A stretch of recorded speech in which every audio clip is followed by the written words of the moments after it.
আল্লাহর বান্দা যদি বারবার তওবা করো, এই তওবা করা অবস্থায় যদি তোমার মৃত্যু হয়ে যায়, বড় আলমপুর কেন্দ্রীয় গুরুস্থানে যদি তোমাকে দাফন করা হয়, আল্লাহ কবরটা জান্নাতের বাগান বানিয়ে দিবে। নবী বলেন, মানুষ যখন মৃত্যুবরণ করে কবরটা দুইটা অবস্থা হয়ে যায়, আল কবরু রাউযাতুন মিন রিয়াজিল জান্নাহ আও হুফরাতুন মিন হুফারিন নার। মুমিনের জন্য কবর হয়ে যায় জান্নাতের বাগান, নাফরমানের জন্য কবর হয়ে যায় সাত বিচ্ছুর ঘর। ঘরের ভিতর মশার ভয়ে মশারে টাঙ্গায় ঘুমাও। আর যুবক দিনের বেলায় গুরুস্থানে যাইতে মনে চাই না রে যুবক, আল্লাহর ভয় অন্তরে ঢুকাও। এই জীবনে কত গুনাহ করলাম মা জানে না, আব্বা জানে না, সবাই আওয়াজ করে বলেন না, গোপনে গুনাহ করলে একজন জানেন, তিনি কে? একটু মায়া লাগা উচ্চ আওয়াজে করে বলেন না, তিনি কে? আল্লাহর কাছে তওবা করো। উলামায়ে কেরামদের সাথে ময়দানে বসিয়া দিলটা নরম করিয়া আল্লাহর কাছে যদি কাঁদো, বড় দয়ার মালিক, আয় আল্লাহ 50 বছর গুনাহ করলাম, এবার বড় আলমপুর মাহফিলে বসতে পারছি। ও যুবক, ও বৃদ্ধ বাবা, গত বছর আমি এখানে মাহফিলে আসছিলাম, এই বছর আবার আপনাদের সামনে আল্লাহ বয়ান করার সুযোগ দিয়েছে। রাতের বেলায় কত জায়গায় যায়, কত বক্তা অ্যাক্সিডেন্ট করে মারা যায়, জানি না আগামী বছর তোমাদের সাথে দেখা হবে কিনা রে যুবক। এই জীবনে কত যুবকের কবরে মাটি দিলাম, না জানি কার জন্য কাপড়ের কাপড় রেডি হয়ে গেছে। সবাই চোখ দুইটা বন্ধ করিয়া আল্লাহকে একটু মহাব্বতে ডাকতে দিয়া আল্লাহ, একটু মহাব্বতে সকলে ডাকতে দিয়া আল্লাহ।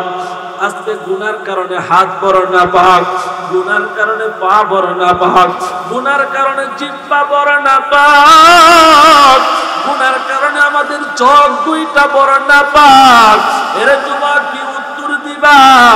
আল্লাহ বলেন, ইন্নাস সামআ ওয়াল বাসার ওয়াল ফুআদা কুল্লু উলাইকা কানা আনহু মাসউলা। আমি বান্দার কান সম্পর্কে কৈফিয়ত তলব করব, বান্দার চোখ সম্পর্কে আমি কৈফিয়ত তলব করব। কান দিয়ে কি শুনছ, চোখ দিয়ে কোন জিনিসটা দেখছ? ও মুরব্বী বাবারা, কেমনে চাষ করে পয়সা টেলিভিশনের দিকে তাকাও। আজকে এখানে তওবা করো আল্লাহ, আর জীবনে কোনোদিন চাষ করে বইটা টেলিভিশনে ছবি দেখবো না। আল্লাহ যতদিন বাঁচায় রাখবা, তোমার কোরআন পড়ব, জিকির করব, নবীর দুরূদ পড়ব। আল্লাহর কোরআনের মধ্যে ছোট্ট একটা সূরা আছে, সূরাতুল ইখলাস। এই কুল হুয়াল্লাহ সূরাটা যদি কোনো মুমিন 3 বার তেলাওয়াত করে, আল্লাহ তাআলা এক খতম কোরআন খতমের সব আমল নামায় জমা করে দেয়। জোরে কন্যা সুবহানাল্লাহ। আল্লাহ তাআলা বলেন, আল্লাযী খালাকাল মাউতা ওয়াল হায়াতা লিয়াবলুয়াকুম আইয়ুকুম আহসানু আমালা ওয়া হুয়াল আজিজুল গফুর। যিনি মৃত্যু সৃষ্টি করেছেন, যিনি আমাদেরকে হায়াত দিয়েছেন, আল্লাহ তাআলা বলেন, গোলাম, হায়াত আর মওতের মাঝখানে আমি আল্লাহ তাআলা যে সময়টা তোমাকে দিয়েছি, আমি আল্লাহ তাআলা যে হায়াত নামক সময় তোমাকে দিয়েছি, এই সময়টা তুমি কিভাবে দুনিয়ার মধ্যে অতিবাহিত করো, আমি আল্লাহ কিন্তু দেখব। লিয়াবলুয়াকুম আইয়ুকুম আহসানু আমালা। তোমার আমল যদি ভালো হয়, তোমার কর্ম যদি ভালো হয়, আল্লাহ তাআলা যেদিন বিচার দিবস কায়েম করবেন, ওই দিন বান্দার আমল নামার ডান হাতে দিবেন। আল্লাহর নবী বলেন, যেই মুমিন ডান হাতে আমল নামা পেয়ে যাবে, সে হাসি দিয়ে জান্নাতের মেহমান হয়ে যাবে। সুবহানাল্লাহ।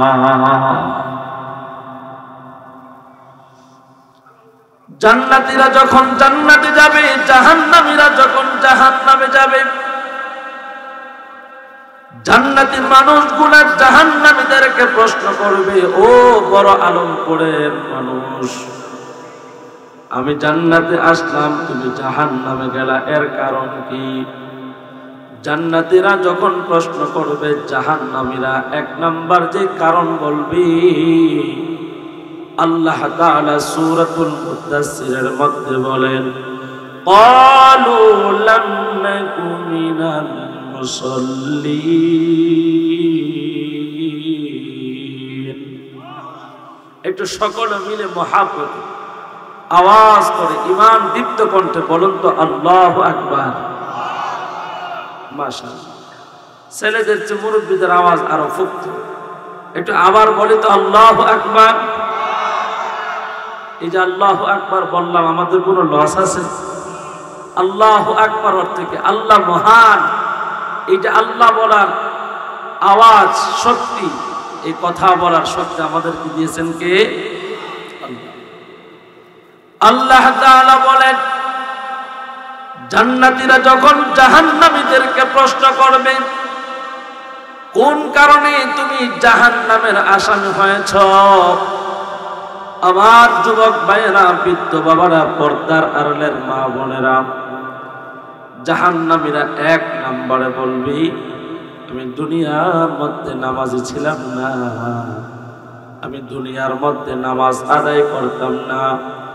জান্নাতে যাওয়ার জন্য এক নম্বর শর্ত হলো ঈমান, দুই নম্বর হলো আমল সালেহ। ইন্নাল্লাযীনা আমানু ওয়া আমিলুস সালিহাত কানাত লাহুম জান্নাতুল ফিরদাউসি নুজুলা। ঈমান আনার পর যারা আমল সালেহ করবে, মহান আল্লাহ তাআলা তাদেরকে জান্নাতুল ফিরদাউস দান করবে। কোন সুবহানাল্লাহ। এরে বড় আলমপুরের যুবক, আমার বৃদ্ধ বাবারা, পর্দার আড়ালের মা বোনেরা, আপনাদের সমাজে আল্লাহর হুকুম 5 ওয়াক্ত নামাজ আদায় করে এমন মানুষের সংখ্যা বেশি না কম? খুবই কম। জুমার নামাজে মসজিদে মুসল্লির জায়গা হয় না, আর ফজরের সময়, জোহরের সময় মসজিদে মুসল্লি হয় না। এই হলো সমাজের প্রত্যেকটা মসজিদের চিত্র। কথা বলেন ঠিক কিনা? জান্নাতীরা যখন প্রশ্ন করবে, জাহান্নামীরা এক নাম্বার জবাব দিবেন, ক্বালু লাম নাকু মিনাল মুসাল্লিন, আমরা দুনিয়ার মধ্যে নামাজি ছিলাম না। দুই নাম্বার তারা বলবে, ওয়ালাম নাকু নুত'আমুল মিসকিন, আমরা মিসকিনের হক আদায় করি নাই, গরিবের হক আদায় করি নাই, এতিমদের হক আমরা মেরে খেয়েছি।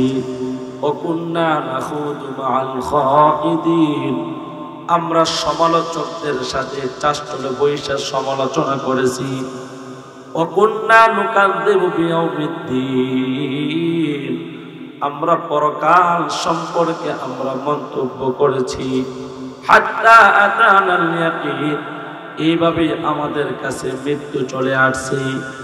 আমার ভাইয়েরা, ওই দিন আফসোস করো, কোনো লাভ হবে না। জীবন আল্লাহ তাআলা দান করেছেন, এই জীবন আল্লাহর হুকুম মতে দুনিয়া থেকে শেষ হয়ে যাবে। অতএব এই জীবনে যেই গুনাহ করেছি, অন্যায় করেছি, অপরাধ করেছি, বেশি বেশি করে আল্লাহর কাছে তওবা করা দরকার, আল্লাহর কাছে ক্ষমা চাওয়া দরকার। আল্লাহর কাছে যদি গোলাম নিজেকে আত্মসমর্পণ করিয়া ক্ষমা চায়, আল্লাহর কাছে যদি বান্দা তওবা করে, চোখের পানি ফালায়া কান্না করে, আমার আল্লাহর অনেক মায়া, আমার আল্লাহর অনেক দয়া। বান্দা চোখের পানি ছেড়ে কাঁদতে দেরি, তওবা করতে দেরি, আমার আল্লাহ মুহূর্তের মধ্যে তার গোলামকে মাফ করতে দেরি করে না। সুবহানাল্লাহ। আজকে আমরা যারা মাহফিলে আসছি, আমাদের তো হুজুর আমল নামে কোনো গুনাই নেই, আমরা কান্দাম কিনতাম, আমরা কি লেগে তওবা করতাম? আমরা তো কোনো গুনাই করিনি। কি কোন আমাদের আমল নামে গুনাহ আছে? একটু বলেন না, আছে না নাই? আমি যে বক্তা, আমার আমল নামে গুনাহ আছে। নবী হলেন বেগুনাহ মাসুম। নবী প্রতিদিন 80 থেকে 100 বার ইস্তেগফার করতেন। সুবহানাল্লাহ বলেন। রাহমাতুল লিল আলামিন, নবীর কোনো গুনাহ নাই, তারপরও নবী প্রতিদিন 80 থেকে 100 বার ইস্তেগফার করতেন, তওবা করতেন। তাহলে আমরা যে প্রতিনিয়ত, এমন কোন দিন নাই, এমন কোন রাত নাই যে আমরা গুনাহ করি না। আমরা আল্লাহর কাছে তওবা করা দরকার, ইস্তেগফার করা দরকার, আছে না নাই? নিজের গুনার জন্য তওবা ইস্তেগফার করলে আল্লাহ তাআলা নিজের আমলনামার গুনাহ মাফ করে দেয়। কিন্তু অন্যের হক নষ্ট করলে, যতক্ষণ না তার হক বুঝাই দেওয়া হয়, আল্লাহ তাকে মাফ করে না। কথা বলেন ঠিক কি না? অন্যের হক নষ্ট করা এটা হলো জুলুম, এটা হলো অন্যায়, এটা হলো অপরাধ। এই জুলুম আমরা ধনী গরিব ছোট বড় সবাই করে থাকি। বাস্তবে আমরা সবাই ডুবে মাথায় দিলেও, নামাজ আদায় করলেও আমরা কিন্তু এমন ধরনের অপরাধের সাথে সবাই লিপ্ত, যার কারণে আমাদের আমলনামাগুলো নষ্ট হয়ে যায়।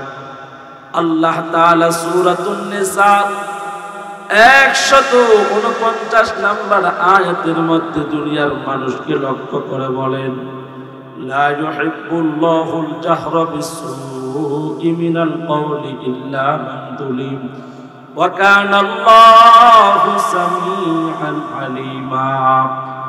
আল্লাহ বলেন, আমি কোনো বান্দার মন্দ বিষয় প্রকাশ করা পছন্দ করি না।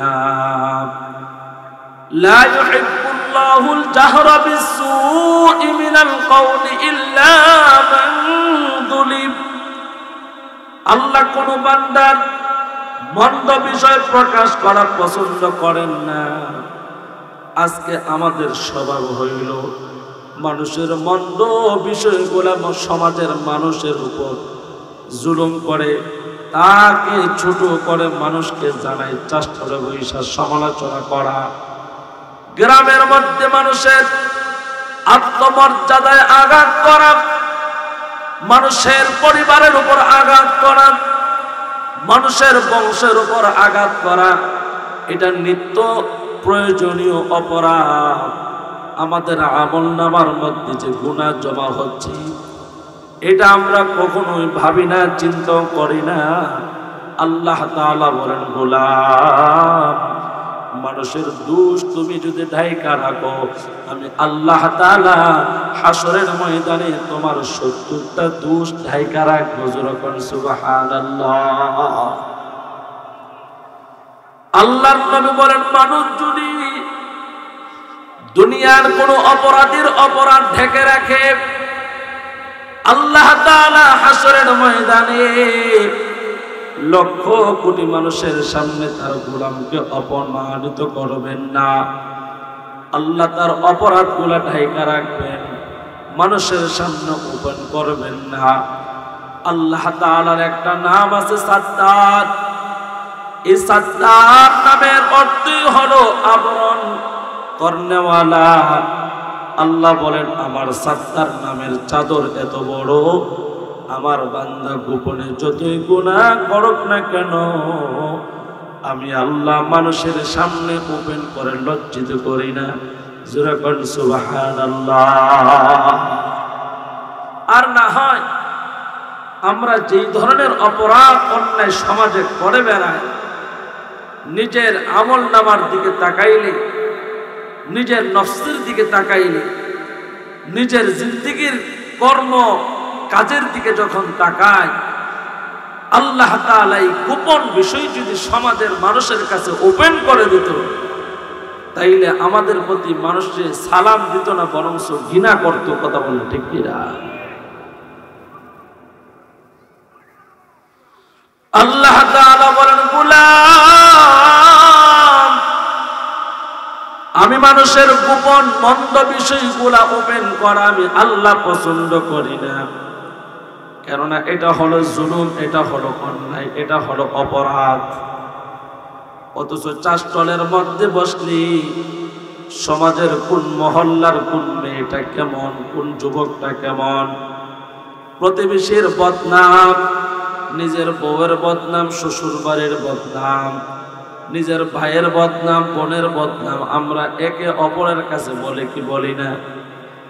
যারা বলেন না, বলে কি বলি না? এটা হলো অন্যায়, এটা অপরাধ। জুলুম 4 ধরনের। যারা বলেন না কয় ধরনের? 4 প্রকার জুলুম নিয়ে কথা বলে ইনশাআল্লাহ। আল্লাহ যেন তৌফিক দান করে, বলে আমিন। জুলুম কয় প্রকার? একটু 4টা আঙ্গুল দেখার মুখস্থ করেন। কয় প্রকার? 4 প্রকার জুলুম। সমস্ত জুলুম কিয়ামতের দিন অন্ধকার হয়ে রূপ ধারণ করে। আপনার চোখ আছে, যদি চতুর্দিকে কোনো আলো না থাকে আপনার গন্তব্য কিন্তু আপনি খুঁজে পাইবেন। যেটা বলেন না, পাওয়া যাবে। মোবাইল লাইট নাই, টর্চ লাইট নাই, বিদ্যুৎ নাই, হারিকেন নাই, তাহলে আপনি চতুর্দিকে, আপনার বাড়ি কোন দিকে, দোকান কোন দিকে, আপনার গ্রাম কোন দিকে, আপনি ঘুরতে থাকবেন। আল্লাহর নবী বলেন জুলুম হাসরের ময়দানে অন্ধকার রূপ ধারণ করবে। ওই দিন বান্দা দিক বেদিক হারায় যাবে, জান্নাতে যাওয়ার কোনো রাস্তা খুঁজে পাবে না। আল্লাহর নবী বুখারী শরীফের হাদিসের মধ্যে বর্ণিত করা হয়, আয-যুলমু যুলমাতুন ইয়াউমাল কিয়ামা, কিয়ামতের দিন বান্দার জন্য জুলুম বড় অন্ধকার রূপ ধারণ করবে। ও বড় আলমপুরের যুবক, বলেন না জুলুম কয় প্রকার? 1 নম্বর জুলুম ব্যক্তির উপর, পরিবারের উপর, বংশের উপর জুলুম করা।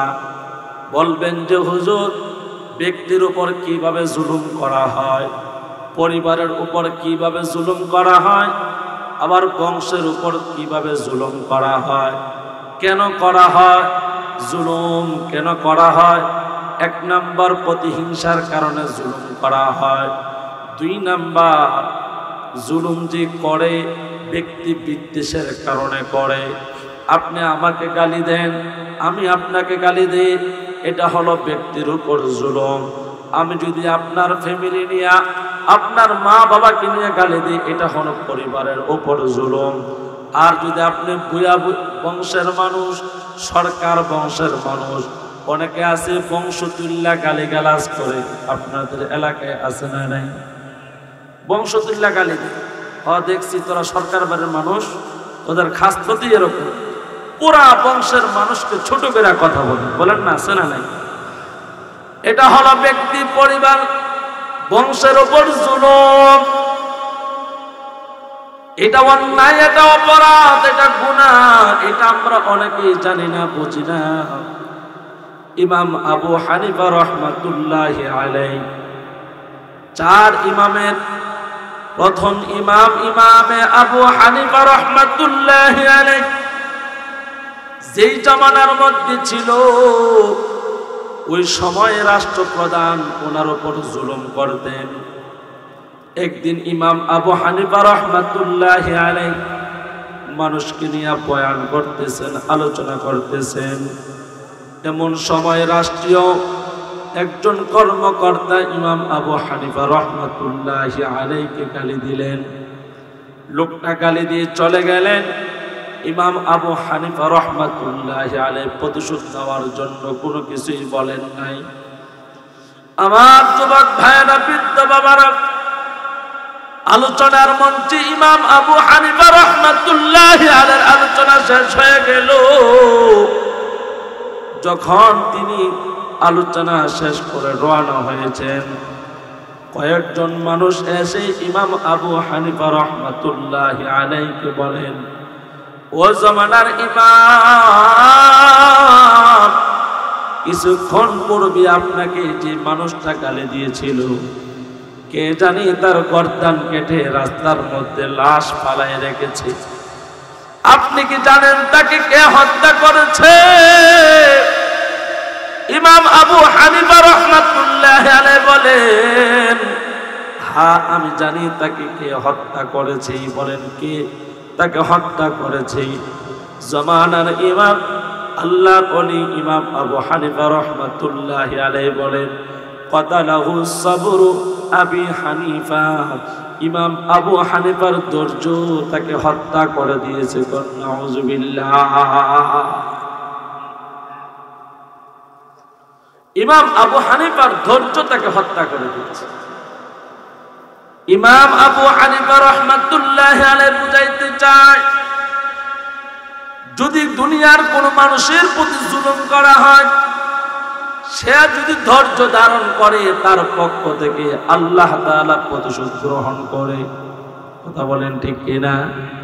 সমাজের মধ্যে অনেক মানুষ আছে, তার টাকার গরম নাই, ক্ষমতার গরম নাই, সন্তান নাই, কিন্তু প্রতিবেশীর টাকা আছে, প্রতিবেশীর 2টা 4টা সন্তান আছে, যুবক, যাদের কারণে প্রতিবেশীর প্রতি জুলুম করে। ওই মজলুম মানুষটা যখন চোখের পানি ফেলে কান্না করে, এমন একদিন সময় আসে যে তার মা বাবাকে জানাজা দেওয়ার মতন ওই সন্তান খুঁজে পাওয়া যায় না। কথা বলেন ঠিক কিনা?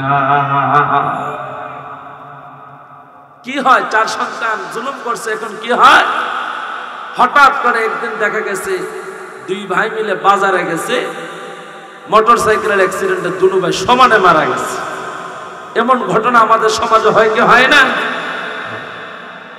আর 2 জন সন্তান বাহিরে গেছে, হঠাৎ করে মা বাবার কাছে খবর আসছে 2 সন্তান দেশের বাহিরে কাজ করতে গিয়া 5 তলার উপর থেকে পড়ে একটার হাত ভাঙছে, একটার পাও ভাঙছে। মানুষের প্রতি জুলুম করলে আল্লাহ তাআলা, এটা যদি আপনি ধৈর্য ধরেন মজলুম হয়ে, দেখবেন আল্লাহ তাকে দুনিয়াতে আপনার চোখের সামনে তার বিচার করবে। কথা বলেন ঠিক কিনা?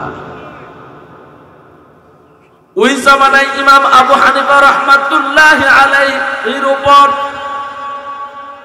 বাদশা জুলুম করেছে। আল্লাহ তাআলা যেই ব্যক্তি জুলুম করেছে তার যেরকম প্রতিশোধ নিয়ে তাকে হত্যা করে দিয়েছে। এই জামানায় আলেমদের উপর যারা বিগত দিনে জুলুম করেছে, আল্লাহ তাআলা লাঞ্ছিত করে ক্ষমতার চেয়ার থেকে নামিয়ে দিয়েছে। কথা বলেন ঠিক কিনা? এই জন্য সাবধান, আমরা জুলুম করব না। রাজি আছেন ইনশাআল্লাহ? আমার আগের বক্তা জুলুম সম্পর্কে কিছু কথা বলেছে, আমিও বলতে চাই, কেন জুলুম বর্তমানে অনেক বেড়ে গেছে। কথা বলেন ঠিক কিনা? আমার যুবক ভাইয়েরা, 2 নাম্বার জুলুম হলো অর্থ সম্পদ লুণ্ঠন করা। অর্থ সম্পদ 2টা জিনিস, টাকা এবং জমি দখল করা। সমাজে আছে না নাই? অর্থ সম্পদ যারা লুণ্ঠন করে তাদেরকে চোর বলা হয়, ডাকাত বলা হয়। শরীয়তের বিধান হলো, কোন মানুষ যদি চুরি করে তার হাত কাইটা দেওয়া, এটা আল্লাহর বিধান। জোরে বলেন না কার বিধান? একটু মহাব্বতে আল্লাহর নাম নিয়ে বলেন না কার বিধান? চোর হলেন 2 ধরনের। এক ধরনের সাধারণ চোর আছে, যারা বাড়ি ঘরের মধ্যে চুরি করে, যেরকম আপনার কাছে একটা পেয়ারা আছে, না বইলা খায়া হয়, আছে না নাই? হে কিন্তু চুর না, কিন্তু না বইলা অনুমতি না নিয়ে পেয়ারা খেয়ে ফেলা, আম খেয়ে ফেলা, বড়ই খেয়ে ফেলা, এইটা একটা কি চুরি? বলেন এটা কি চুরি? এই চুরি হলো সাধারণ চোরের অভ্যাস। রাষ্ট্রীয়ভাবে তার পদক্ষেপ নিতে হবে যেন জনগণ এরকম চোরের হাত থেকে জানমাল হেফাজত করে বসবাস করতে পারে। কিন্তু আমার ভাইয়েরা, না বোঝার কারণে আমরা যে এই চুরি করে আমাদের কি ক্ষতি জানেননি? দেখবেন বড় আলমপুরের বাজারে, দেবিদ্যার শহরের মধ্যে অনেক মানুষ বাদাম বিক্রি করে, বুট বিক্রি করে, আছে না নাই? অনেকে আছে বাজারে গেলেই বুটওয়ালার কাছ থেকে 4টা বুট নিয়ে মুখে দিয়ে আনে, আছে না নাই? বাদামওয়ালার কাছ থেকে 2টা বাদাম নিয়ে খেয়ে ফেলে। আমার ভাইয়েরা, এইটাও অন্যায়, এটাও অপরাধ, এটাও শাস্তিযোগ্য অপরাধ। আল্লাহর নবী বলেন, মানুষের কাছ থেকে যদি কেউ অনুমতি না নিয়ে চুরি করে যদি কিছু খায়, লা ইয়াদখুলুল জান্নাতা লাহমুন গুযিয়া বিল হারাম।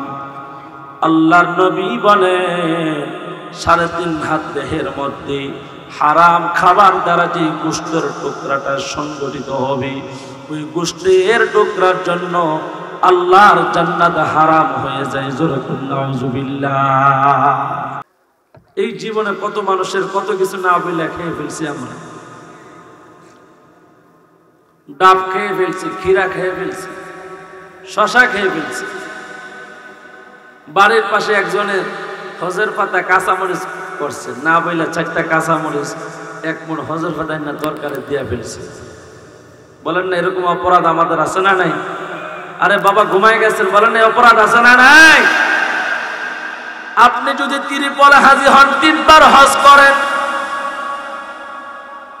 আর যদি হারামকে শরীরের মধ্যে রক্ত মাংস যদি সংগঠিত হয়, সবাই বলেন নবীর হাদিস সত্য না মিথ্যা? ভাই আওয়াজ যে কমে গেছে কেন লাগে, একটু বাড়াই দিন। হ্যাঁ,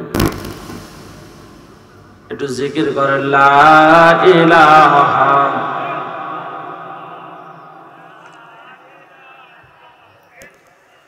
লা ইলাহা ইল্লাল্লাহু মুহাম্মাদুর রাসূলুল্লাহ। সকলে পড়ি সাল্লাল্লাহু আলাইহি ওয়াসাল্লাম। আমার ভাইরা, সাধারণভাবে যে চুরি করা হয়, এই চুরিও অপরাধযোগ্য, এটারও শাস্তি আছে। আমার ভাইরা, কোন মানুষের অনুমতি না নিয়ে যদি তার কাছ থেকে কোনো কিছু খেয়ে ফেলা হয়, ওই খাবারের দ্বারা যদি শরীরের মধ্যে রক্ত আর মাংস সংগঠিত হয়, ওই গোশতের টুকরা আল্লাহর নবী বলেন জান্নাতের ভিতরে প্রবেশ করবে না। তাহলে চিন্তা করেন, এই জীবনে কত প্রতিবেশীর হক আপনি আর আমি নষ্ট করেছি, খেয়ে ফেলেছি, অনুমতি নাই। আজও পর্যন্ত বলি নাই তোমার গাছের পেয়ারা, তোমার গাছের বড়ই, তোমার গাছের আম খেয়ে ফেলছি। কথা বলেন ঠিক কিনা? 2 নাম্বার চোর হলো বিশেষ চোর, যার পেশায় হলো চুরি করা। টাকা, মোবাইল পাইলে, স্বর্ণ পাইলে চুরি করে। আগেকার দিনের চোরেরা চুরি করত গায়ের মধ্যে সরিষার তেল মাইখা, আর এখন চোরেরা চুরি করে এসি রুমে পারফিউম মাইরা। কথা কন না গা? এক কলমের গুঁতা দিয়ে লাখ নয় কোটি কোটি টাকা পাচার করে। দেশ এমন ভাবে দুর্বল করে ফেলছে অর্থনীতি যে আমাদের ডলার নাই, দেশের দ্রব্য মূল্যের দাম দিন দিন বেড়ে চলছে। সাধারণ জনগণ কষ্ট করছি, কেননা চোরেরা যারা ছিল দেশের রক্ষক, এরা দেশের মাল রক্ষা না করে দেশের মাল ভক্ষক হিসেবে গ্রহণ করেছে। কথা বলেন ঠিক কিনা? দুর্নীতির ওই আখড়ায় বসে জাহের করে জ্ঞান, কলম দিয়া কামায় টাকা করে সাধুর পান। ওরা শিক্ষিত শয়তান, ওরা শিক্ষিত শয়তান, ওরা শিক্ষিত শয়তান, ওরা শিক্ষিত শয়তান। ঠিক কিনা জোরে কান? ওরা হলো দেশের লাগি মহামারীর মতন, ফাইলে কলম দেখাইয়া চালায় ওরা নির্যাতন। সুদের টাকায় ওদের পেট, ঘুষের টাকায় ওদের পেট করে যে টান টান। ওরা শিক্ষিত শয়তান, ওরা শিক্ষিত শয়তান। ঠিক কিনা যারা কাজ?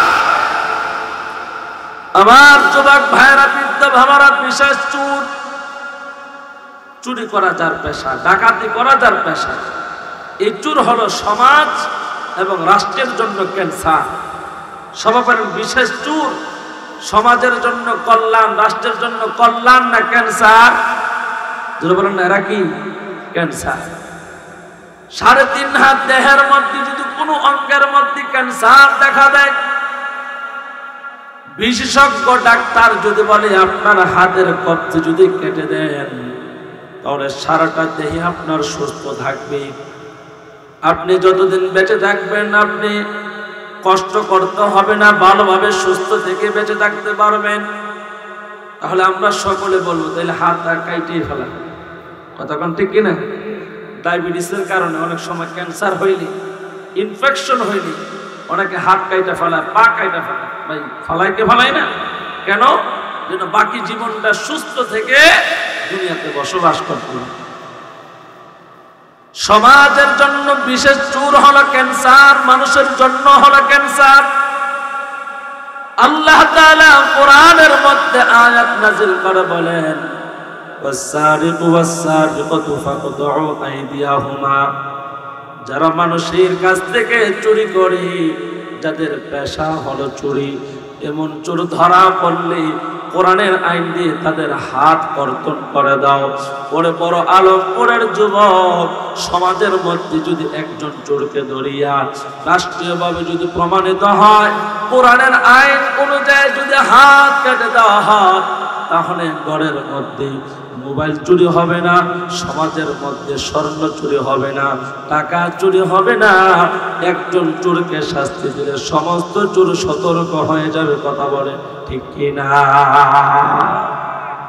আমার দেশের সালমান এফ রহমান, এই ডাকাত অতীতের সরকারের উপদেষ্টা ছিল। সে বলে আমি সারা রাত কোরআন পড়ি, কোরআন পড়ে যে সহি আয়াত আছে এইগুলো আমি মানি এবং হাদিস পড়ি, আমি হাদিসের মধ্যে যেগুলো সহি আছে এই সহি হাদিস মানি। একটা দলের সরকারি রাজনীতিবিদ হয়ে তার এই কথাটা মানুষের কাছে অনেক বাহাবা পেয়েছে, কিন্তু দিন শেষে 5 আগস্টের পরে এই সূরা দাড়ি কামায়া দেশ থেকে ভাগতে নিয়েছিল, প্রশাসনের হাতে ধরা পড়ছে, কথা কোন ঠিক কিনা? আর সাংবাদিকরা তার গোপন তথ্য ফাঁস করে জানিয়ে দিয়েছে যে সে সহি হাদিস আর সহি কোরআন মানে নাই, সমস্ত ব্যাংকগুলা সে ডাকাতি করে টাকাগুলো লুট করে ফেলছে, কথা বলেন ঠিক কিনা? আপনারা মনে জানেন না, মনে না? হ্যাঁ, এর যদি এই অবস্থা হয়, বাকিটির কি অবস্থা হবে? আমার যুবক ভাইয়েরা, বাইতুল মুকাররম হলো এই দেশের জাতীয় মসজিদ। ওই মসজিদের সামনে যদি তার হাত দুইটা কেটে দেওয়া হইতো রাষ্ট্রের টাকা চুরি করার কারণে, অপরাধ করার কারণে, তাহলে এই দেশের যারা নির্বাচন করার জন্য লাফালাফি করে, আওয়ামী লীগ বুঝি না, বিএনপি বুঝি না, কোন দুর্নীতিবাজ, সন্ত্রাস, চাঁদাবাজ আমাদের সমাজে থাকতে পারতো না, কথা বলেন ঠিক কিনা? আমার যুবক ভাইয়েরা, জুলুম কয় প্রকার? কথা বলেন না, কয় প্রকার? কষ্ট হইতেছে আপনাদের? নবীর জমানায় একজন মহিলা চুরি করছেন, তাকে নিয়ে নবীর হাতে নিয়ে সফর্দ করছেন। ওই মহিলা ছিল বনু মাখজুম গোত্রের মহিলা, যার নাম ছিল ফাতেমা। বলেন না, নাম কি? ফাতেমা। আপনার আমার পয়গম্বর সাহাবায়ে কেরামদেরকে আদেশ দিলেন তার হাত যেন কর্তন করা হয়। ওই ফাতেমা নামক চুন্নি মহিলার আপনজন স্বজন যারা আছে, নবীর একজন সাহাবী হযরত উসামা রাদিয়াল্লাহু তাআলা আনহু, পয়গম্বরের খুব কাছের সাহাবী, নবীর সাথে সব সময় থাকেন। ওই ফাতেমা নামক চুন্নি মহিলার আপনজন যারা আছে, গিয়ে ওই উসামাকে গিয়ে সুপারিশ করলেন, তুমি তো নবীর সাথে থাকো, আমরা সাহস পাই না নবীর কিছু বলা, তুমি অন্তত পক্ষে নবীর এই কথাটা বলো, চুরি যেহেতু করছে শাস্তি দে, কিন্তু হাত যেন না কাটে, কিন্তু মহিলা মানুষ, বিবাহ তো দিতে হবে, নবীর কাছে এই কথাগুলা তুমি বইলা দিও, একটু রিকোয়েস্ট করি। আল্লাহর নবীর সাহাবী হযরত উসামা রাদিয়াল্লাহু তাআলা আনহু নবীর কাছে গেলেন। যাওয়ার পর নবীর কাছে প্রস্তাব যখন দিলেন, নবীর চেহারা মলিন হয়ে যায়, নবীর চোখ রক্ত সিক্ত হয়ে যায়, লাল হয়ে যায়। আপনার আমার পয়গম্বর এত বড় মায়ার নবী, দয়ার নবী, রাহমাতুল লিল আলামিন, তিনি বলেন লাউ সারাকাত ফাতিমাতু বিনতু মুহাম্মাদিন লাকাতাতু ইয়াদাহা। ও আমার সাহাবীরা শোনো, আমার মেয়ে, আমার কন্যা ফাতেমা যদি আজকে চুরি করত, আমি বিশ্ব নবী তার হাত কেটে দিতাম। যেরকম সুবহানাল্লাহ। সাহাবীরা, একজন চুন্নির পক্ষে আসছে তোমরা সুপারিশ করার জন্য। আমি বিশ্ব নবী বলতেছি, যদি আমার মেয়ে ফাতেমা যদি চুরি করত, লাকাতাতু ইয়াদাহা, আমি আমার মেয়ের হাত দুইটা কেটে ফেলতাম। সুবহানাল্লাহ বলবেন না? আমার যুবক ভাইয়েরা, বৃদ্ধ বাবারা, পর্দার আড়ালের মা বোনেরা, রাষ্ট্রীয়ভাবে যদি আমাদের দেশে কোরআনের আইন প্রতিষ্ঠিত করতে হয়, আর যদি করা যায়, তাহলে চুরি বন্ধ হবে, ডাকাতি বন্ধ হবে, ধর্ষণ বন্ধ হবে, গণহত্যা বন্ধ হয়ে যাবে, চাঁদাবাজি টেন্ডারবাজি বন্ধ হয়ে যাবে। এই জন্য এই দেশের এক শ্রেণীর মানুষ আছে, চুরি করা, চান্দা করা, ধান্দা করা এদের হলো নেশা, এটাই হলো এদের পেশা। যার কারণে কোনো আলেম সংসদে যাবে, কোনো ভালো মানুষ সংসদে যাবে, এরা এটা চায় না। যার কারণে ভালো মানুষকে আমরা নির্বাচিত করতে পারি না। জাতীয় নির্বাচন হোক, ইউনিয়ন নির্বাচন হোক, আর সমাজের উপজেলার নির্বাচন হোক, টাকার গরমে এই দেশের চোর বাটপার নির্বাচিত হয়ে যায়। কথা বলেন ঠিক কিনা? টাকার গরম, প্রতি ভোট 1000 করে কিনে নিয়ে যায়। কথা বলেন ঠিক কিনা? কি কষ্ট পেতেছেন আপনারা? এটা হয় কি হয় না? সবাই শান্তি চায়, কিন্তু শান্তি রক্ষার জন্য ভালো মানুষকে আমরা মেম্বার, চেয়ারম্যান, এমপি, উপজেলা চেয়ারম্যান বানাই না। কথা বলেন ঠিক কিনা? আমার ভাইয়েরা, 4টা জুলুমের মধ্যে আমি বলছিলাম, 1 নাম্বার জুলুম হলো ব্যক্তির উপর জুলুম করা, 2 নাম্বার জুলুম হলো অর্থ সম্পদ লুণ্ঠন করা। তাহলে অর্থ যদি কেউ চুরি করে, তার হাত কেটে দেওয়া, এটা কার বিধান? জোরে বলেন। আল্লাহর বিধান। 2 নাম্বার, অনেক মানুষ আছে সমাজের মধ্যে নামাজ পড়ে কিন্তু অন্যের জায়গা দখল করে রাখছি, কিন্তু দখল ছাড়ে না। বলেন না, আছে না নাই? আপনাদের দেবিদ্বার এই এলাকা আছে এরকম ঘটনা? হ্যাঁ, সর্দার রায়সা খোঁড়া দিছে, এই 4 কানে 4টা খোঁড়া দিছে, রাতের বেলা খোঁড়া উপরে ফালায় দিছে। আছে না নাই?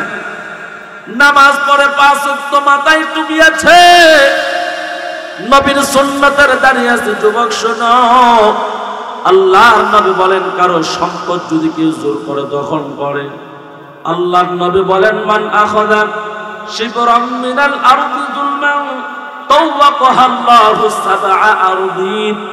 কেউ যদি দুনিয়ার মধ্যে জোর জবরদস্ত করে 1 বিগত, আপনারা এটারে কি বলেন? হ্যাঁ, বিগত। মাশাআল্লাহ। কেউ যদি দুনিয়ার মধ্যে 1 বিগত জায়গা দখল করে, জোর কইরা নিয়ে নেয়, আল্লাহর নবী বলেন, তার গলার মধ্যে মহান আল্লাহ তাআলা 7 তাবুক জমিন তার গলার মধ্যে ঝুলাইয়া দিবে। জোরে বলেন নাউজুবিল্লাহ। সবাই বলেন আসমান কয়টা? 7 আসমান, 7 জমিন। আপনি দুনিয়ার মধ্যে 1 বিগত দিয়েছেন, 7 তাবুক জমিন পর্যন্ত, জমিনের শেষ পর্যন্ত যেখানে আছে, আল্লাহ তাআলা আপনার গলার মধ্যে সেই সম্পদ হাসরের ময়দানে ঝুলাইয়া দিবে। নাউজুবিল্লাহ বলবেন না? তাইলে মানুষের জমিন জুল করে দখল করা, এটা কি কোনো ইমানদার মুমিনের কাজ হইতে পারে? অথচ আমরা অহরহ বড় ভাই ছোট ভাইয়ের জায়গা দখল করে রাখছি, প্রতিবেশীর জায়গা দখল করে রাখছি, আমরা এগুলা ছাড় দেই না।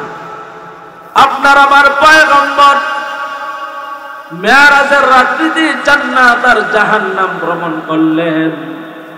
আমার যুবক ভাইয়েরা, বৃদ্ধ বাবারা, পর্দার আড়ালের মা বোনেরা শুনেন, নবী তাকায়া দেখেন জাহান্নামের মধ্যে একজন মানুষ, দেখতে বড় চমৎকার, কিন্তু তার মাথার মধ্যে এমন এক বিশাল গাঁটটি উঠায় দেওয়া হয়েছে, ওই গাঁটুনির কারণে লোকটা জমিনের মধ্যে বসে যায়, শুয়ে যায়।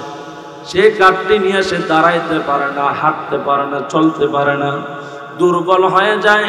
লোকটা কান্না করে, আমার মাথার মধ্যে এত বিশাল গাঁটটি উঠাই দিও না। আমি যদি আপনাদেরকে বলি, সমাজের মধ্যে কত মানুষের গায়ের মধ্যে শক্তি আছে। 50 কেজি সিমেন্টের বস্তা কাঁধের মধ্যে নিতে পারে, আবার একজনে 100 কেজিও নিতে পারে, এমন আছে না নাই? যদি আপনি জোর করে কারো মাথার মধ্যে 10 বস্তা সিমেন্ট উঠাইয়া দেন, লোকটাকে দাঁড়াইতে পারবো না, মাজা ভাঙবে। কথা বলেন না? মাজা ভাঙবে, ঘাড় ভাঙবে, জীবনও যাইতে হবে। কথা কোন ঠিক কিনা? আল্লাহর নবী বলেন, আমি লক্ষ্য করে দেখি ওই মানুষটা অতিরিক্ত ওজনের কারণে সোজা হয়ে দাঁড়াইতে পারে না, হাঁটতে পারে না। একবার দাঁড়ায় আবার পড়ে যায়, আবার তার মাথার মধ্যে যখন দাঁড়ায় ফেরেশতা এই গাঁটটি আবার উঠায়া দেয়। হযরত জিবরাইল আলাইহিস সালাম আপনার আমার পয়গম্বরের সাথে আছেন। নবী বলেন, ভাই জিবরাইল, এই মানুষটার এই শাস্তি কেন, কেন তাকে এই কষ্ট দেওয়া হচ্ছে? রাহমাতুল লিল আলামিন নবী আমার যখন প্রশ্ন করেন, হযরত জিবরাইল আলাইহিস সালাম বলেন, ওগো নবীজি, দুনিয়ার মধ্যে আপনার উম্মত যারা মানুষের জায়গা দখল করবে, আল্লাহ তাআলা এইভাবে তার মাথার মধ্যে জমিন গাঁটটি বানায় উঠায় দেবে। জোরে বলেন নাউজুবিল্লাহ। বড় আলমপুরের যুবক বৃদ্ধ বাবারা, পর্দার আড়ালের মা বোনেরা, সাবধান হয়ে যাও। মানুষের জায়গা দখল করা যাবে না। অনেকে আছে দলের প্রভাব দেখায়, গোষ্ঠীর প্রভাব দেখায়, নিজের সংসারের লাঠি যদি ভালো হয় প্রতিবেশীর হক নষ্ট করে, এইভাবে জায়গা দখল করে। বলেন না, আছে না নাই? এই গুণাগুলা ছাড়তে হবে আমার যুবক ভাইয়েরা, বৃদ্ধ বাবারা। 3 নাম্বার জুলুম হলো মানুষকে বিনা কারণে হত্যা করা, মানুষকে কষ্ট দেওয়া। আল্লাহ তাআলা বলেন, মান কাতালা নাফসান বিগাইরি নাফসিন আও ফাসাদিন ফিল আরদি ফাকান্নামা কাতালান নাস জামিআ। দুনিয়ার মধ্যে ফাসাদ করে নাই, কাউকে হত্যা করে নাই। বিনা অপরাধে যদি কোন মানুষকে হত্যা করা হয়, আল্লাহ তাআলা স্বয়ং কোরআনের মধ্যে বলেন, এজন্য জগতের সমস্ত মানুষকে হত্যা করে ফেলছে। জোরে কন্যা নাউজুবিল্লাহ। আর সমাজের মধ্যে এক বোতল মদের বোতলের মূল্য আছে। মানুষের জীবনের কোনো মায়া নাই, যার কারণে পুলিশও মানুষ মারে, সন্ত্রাসও মানুষ মারে। আমার ভাইয়েরা, ঝগড়া লাগলে একে অপরকে হত্যা করে ফেলে। এরে যুবক আল্লাহর গোলাম, মানুষকে হত্যা করা সহজ হয়ে গেছে। কিয়ামতের পূর্বে আল্লাহর নবী বলেন, এমন একটা সময় আসবে একজন আরেকজনকে হত্যা করবে। কেন মারে সেও জানে না, আমাকে কেন হত্যা করা হয়। যে মারে সেও জানে না কেন তাকে হত্যা করলাম। এমন ভাবে দুনিয়ার মধ্যে হানাহানি আর মারামারি, রক্তপাত বেড়ে যাবে। এরা যুবক আল্লাহর গোলাম। 3 নাম্বার জুলুমের কথা বললাম। 4 নাম্বার জুলুম হলো নিজের নফসের উপর জুলুম করা। আমরা যারা এখানে আসছি, জীবনে নামাজ না পড়িয়া, রোজা না রাখিয়া, আল্লাহর হুকুম মতে না চলিয়া, এই 50 বছরে হায়াতের মধ্যে কত জুলুম করেছি।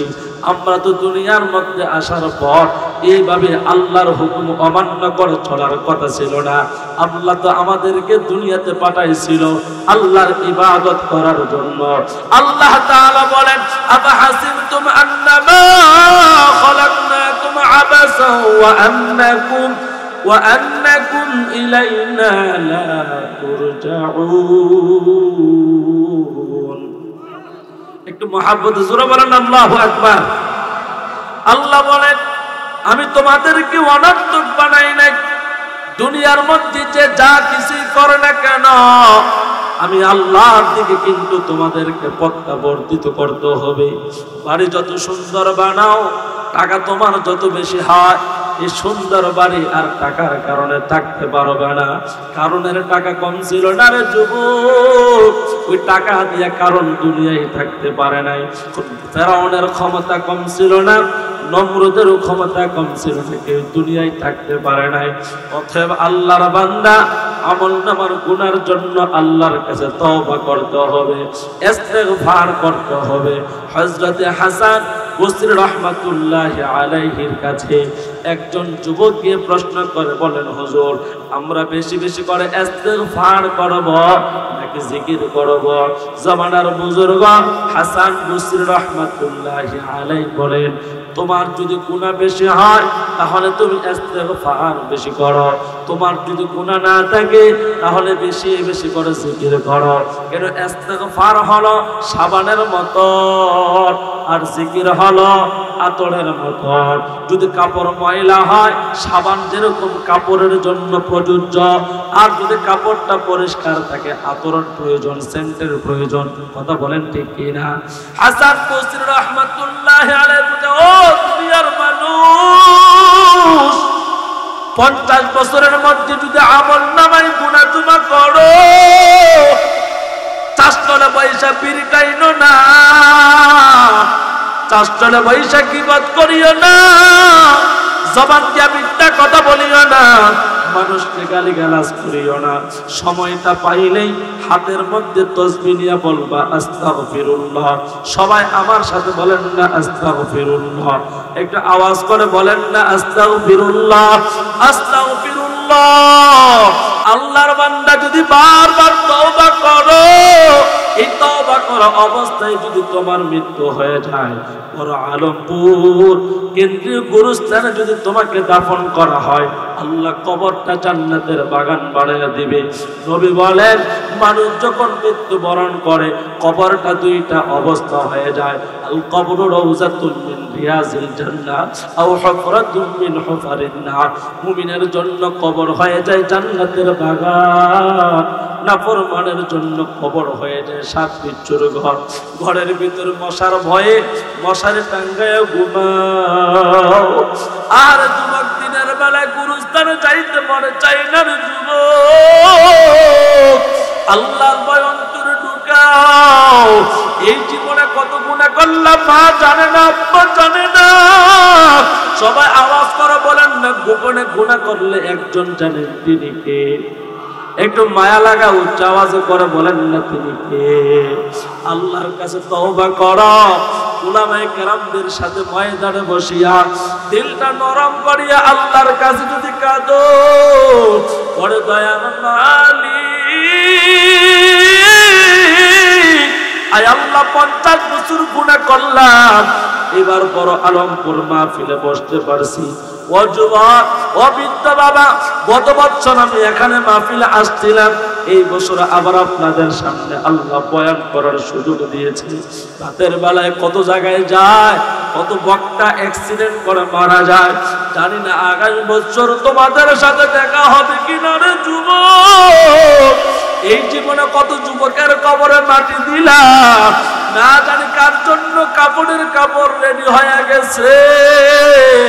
সবাই চোখ দুইটা বন্ধ করিয়া আল্লাহকে একটু মহাব্বতে ডাকতে দিয়া আল্লাহ, একটু মহাব্বতে সকলে ডাকতে দিয়া আল্লাহ।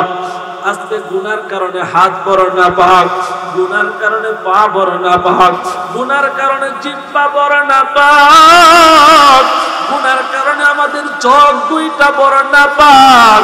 এরে যুবক কি উত্তর দিবা? আল্লাহ বলেন, ইন্নাস সামআ ওয়াল বাসার ওয়াল ফুআদা কুল্লু উলাইকা কানা আনহু মাসউলা। আমি বান্দার কান সম্পর্কে কৈফিয়ত তলব করব, বান্দার চোখ সম্পর্কে আমি কৈফিয়ত তলব করব। কান দিয়ে কি শুনছ, চোখ দিয়ে কোন জিনিসটা দেখছ? ও মুরব্বী বাবারা, কেমনে চাষ করে পয়সা টেলিভিশনের দিকে তাকাও। আজকে এখানে তওবা করো আল্লাহ, আর জীবনে কোনদিন চাষ করে বইটা টেলিভিশনে ছবি দেখবো না। আল্লাহ যতদিন বাঁচায় রাখবা, তোমার কোরআন পড়ব, জিকির করব, নবীর দুরূদ পড়ব। আল্লাহর কোরআনের মধ্যে ছোট্ট একটা সূরা আছে, সূরাতুল ইখলাস।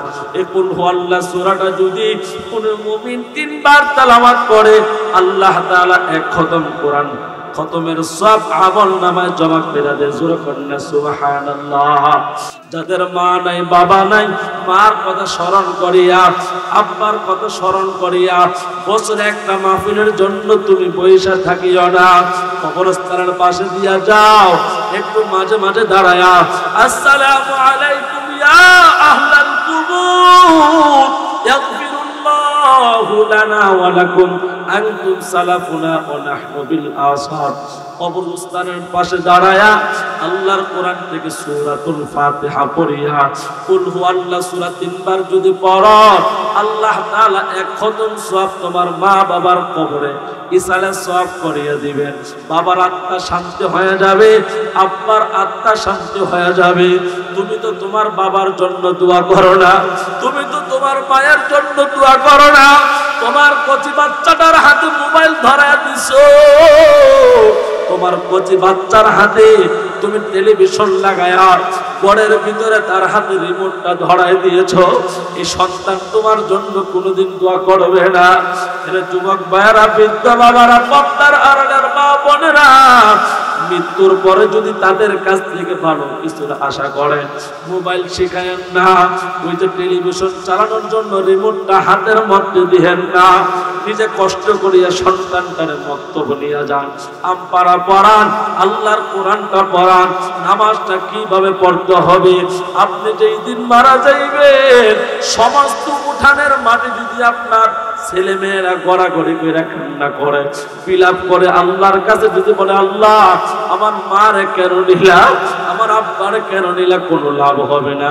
কিন্তু সন্তান যদি ওই দিন সূরা ফাতিহা পড়িয়া সূরাতুল ইখলাস 3 বার পড়িয়া দোয়া করে, আল্লাহ বাবা আমার কবরে এক খতম কোরআন তেলাওয়াতের সওয়াব সাথে সাথে জমা করে দিবে। কোন সুবহানাল্লাহ। এটা আওয়াজ করে সবাই বলেন না সুবহানাল্লাহ। এই যে আমরা আসছি, অনেকের মা নাই, অনেকের বাবা নাই, অনেকের দাদা দাদি, অনেকের আপনজন দুনিয়ায় নাই, তাদের জন্য আমরা দোয়া করব। আচ্ছা আব্বাজান, এই যে আপনারা এখানে আসছেন, মুরব্বীরা একটু কথা বলেন, এখানে যে আসছেন মা বাবার জন্য, পূর্বপুরুষের জন্য দোয়া করার জন্য, দোয়া কি বছরে একবার করবেন না প্রতিদিন করা দরকার? সবাই একটা আওয়াজ করে বলেন না, কতবার করা দরকার? প্রতিদিন করা দরকার। আপনি কি আশা করেন না যে আপনি যখন কবরে যাইবেন, আপনার ছেলেটা, আপনার মেয়েটা, ছেলের ঘরের নাতি, মেয়ের ঘরের নাতিটা আপনার জন্য একটু হাত দিয়ে কাঁদবে? আপনি নিজেই তো কাঁদেন না, আপনি আকিস বিজার আবল বিড়ি নিয়ে আপনি ঘুরে বেড়ান। কত ঠিক কি? অনেক মুরব্বী আছে, বয়স কম হয়েছে, দাড়ি পাকছে, চুল পাকছে, কিন্তু এখনো পর্যন্ত গুনাহ ছাড়তে পারে না। বলেন এমন সমাজ আছে না নাই? অভাব। আমার ভাইয়েরা, আসুন আল্লাহর কাছে তওবা করি, ইস্তেগফার করি। হাসান বসরি রাহমাতুল্লাহ আলাইহির কাছে যখন জিজ্ঞেস করা হয়েছে যে আমরা কি ইস্তেগফার বেশি করব নাকি জিকির বেশি করব, তিনি বলেন তোমার যদি গুনাহ বেশি হয় তাহলে কি করো, ইস্তেগফার বেশি বেশি করে পড়ো। আর যদি তোমার আমল কম হয়, আমল ভালো হয়, তাহলে তুমি বেশি বেশি করে সুবহানাল্লাহ, আলহামদুলিল্লাহ, আল্লাহু আকবারের জিকির করো। তাহলে আমরা বেশি বেশি করে জিকিরও করব, ইস্তেগফারও করব। রাজি আছেন ইনশাআল্লাহ? একটা আওয়াজ করে সবাই বলেন না ইনশাআল্লাহ। আমাদের প্রধান মেহমান মঞ্চে চলে আসছে, আমার বন্ধুবর অত্যন্ত সুন্দর কণ্ঠে বয়ান করেন, নেট দুনিয়া ভাইরাল, আলহামদুলিল্লাহ সুনামের সাথে। আমি একটু অসুস্থ, যার জন্যে আমি আপনাদের কাছে দোয়া চাই, আল্লাহ তাআলা যেন আমাকে শারীরিকভাবে সুস্থতার নিয়ামত দান করে, বলে আমিন। আমার যে বন্ধু আসছেন মুফতি মুতাসিম বিল্লাহ আতিকি দামাত বারাকাতুহুল আলিয়া, আপনাদের এলাকায় এই মাহফিলে নতুন আসছেন, কেউ উঠবেন না, মেহমানকে সম্মান করবেন, ধৈর্য সহকারে আলোচনা শুনবেন। আমরা আলোচনা শুনবো, আমল করবো না ইনশাআল্লাহ? যারা বলেন না ইনশাআল্লাহ, আমল করবো তো ইনশাআল্লাহ। আপনাদের বড় আলমপুরের কবরস্থানে যত মানুষ ঈমান নিয়ে শাহিদ হয়েছে, আমরা সকলে দোয়া করে আল্লাহ তাআলা যেন তাদের কবরগুলা জান্নাতের বাগান বানিয়ে দেন। আর ওটা আস্তে আমিন কর, জোরে বলেন আমিন। আমরা দোয়া করি যে যুবকরা অক্লান্ত মেহনত পরিশ্রম করে, বিশেষ করে কয়েকজন যুবক বারবার যোগাযোগ করছে, অনেক মুরব্বীরা যোগাযোগ করেছেন, দোয়া করেছেন আসার জন্য। আপনাদের এই আন্তরিকতা ভালোবাসা আল্লাহর জন্য যেন কবুল করে, সকলে বলে আমিন। যুবকদের জানে মালে ইজ্জতে আল্লাহ তাআলা বারাকা দান করেন, সকলে।